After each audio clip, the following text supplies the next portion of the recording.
prodi perpajakan dan saya ingin membahas perpajakan internasional. Perpajakan internasional ini membahas tentang kredit pajak luar negeri.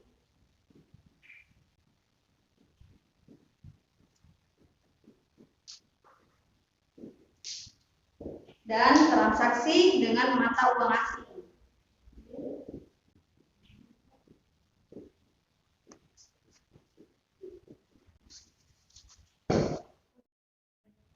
Kredit pajak luar negeri ini membahas penghindaran pajak berganda internasional secara unilateral.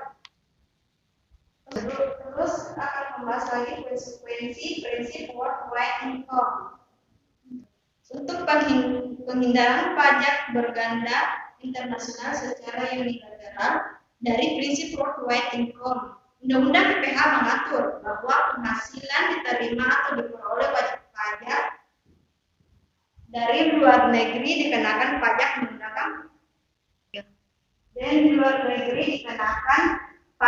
menggunakan prinsip worldwide income, yaitu pajak penghasilan yang dikenakan atas penghasilan yang diterima atau diperoleh dari Indonesia maupun di luar negeri. Untuk konsekuensi prinsip worldwide income sendiri menimbulkan dampak pajak berganda internasional apabila wajib pajak dalam negeri Indonesia menerima penghasilan dari luar negeri, maka penghasilan tersebut akan dikenakan pajak juga di Indonesia, sedangkan penghasilan tersebut telah dikenakan pajak di negara tempat tersebut yang diperoleh. Yang ketiga ada metode penghindaran pajak berganda, yang mana kembali lagi yang pertama itu metode pembebasan atau pengecualian.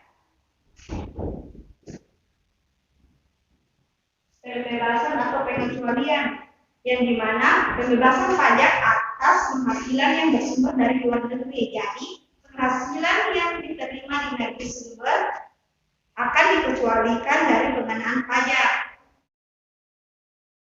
Metode penghindaran pajak berganda ini terbagi menjadi 3. Yang pertama itu pembebasan subjek atau subjek expenditure, yang dimana pembebasan subjek ini umumnya diberlakukan oleh anggota korps diplomatik.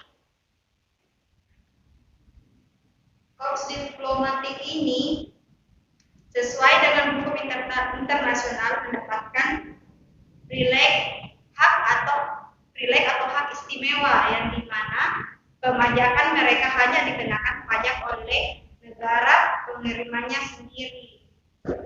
Yang kedua ada pembebasan objek yang lebih dikenal dengan full expansion atau expansion withhold, yang dimana diberikan dengan mengeluarkan penghasilan luar negeri.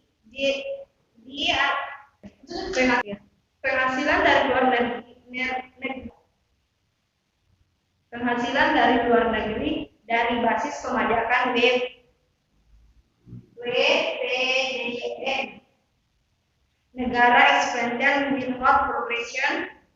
Yang terakhir adalah pembebasan pajak, yang dimana pembebasan pajak ini atau dikenal dengan expansion with progression. Dalam metode ini pada prinsipnya penghasilan luar negeri tetap dibebaskan dari pengenaan pajak domestik. Yang kedua ada metode kredit pajak, yaitu yang dimana memberikan pajak terhadap pajak yang telah dibayar atau penghasilan yang diterima di negara sumber.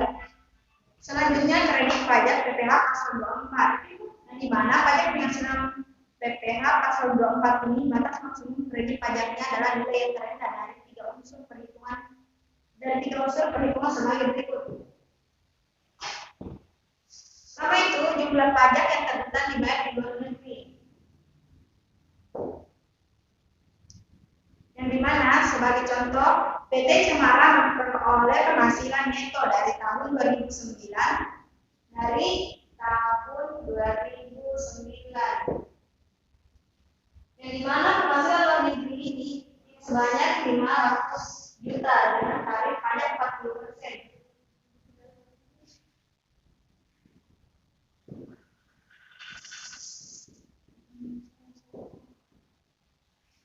Terus 40% dikalikan dengan 500 juta rupiah dari luar negeri, yang dimana hasilnya adalah 200 juta rupiah. Selanjutnya transaksi dengan mata uang asing, yang dimana untuk kepentingan pemajakan maka dikenal beberapa jenis kurs konversi, diantaranya kurs Bank Indonesia. Kedua itu kurs Menteri Keuangan. Yang ketiga, kurs realisasi. Pembahasan kurs Bank Indonesia ini sebagai otoritas moneter mengeluarkan nilai kurs konversi. Kurs konversi ini dikeluarkan oleh BI. Ada dua, yaitu kurs jual dan kurs beli.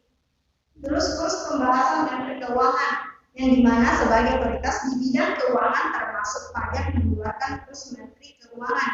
Nilai kurs ini sebagai dasar pelunasan bea masuk, PPN barang dan jasa, pajak penjualan atas barang mewah, pajak ekspor, dan pajak penghasilan yang terdiri dari atas PPh pasal 21, PPh pasal 22, dan PPh pasal 23, dan PPh pasal 26, serta PPh pasal 4 ayat 2. Yang mana lagi pembahasan kurs realisasi, yang dimana sebenarnya terjadi ini saat merupiahkan atau membeli mata uang asing. Nilai kurs konversi ini ditentukan dari kesepakatan para pihak yang berinteraksi ataupun nilai kurs konversi ketika menukar mata uang asing di tempat-tempat penukaran uang atau disebut money chart. Itulah tadi pembahasan dari pajak ekonomi nasional yang membahas tentang kredit pajak luar negeri dan transaksi dengan mata uang asing. Sekian dari saya. Wassalamualaikum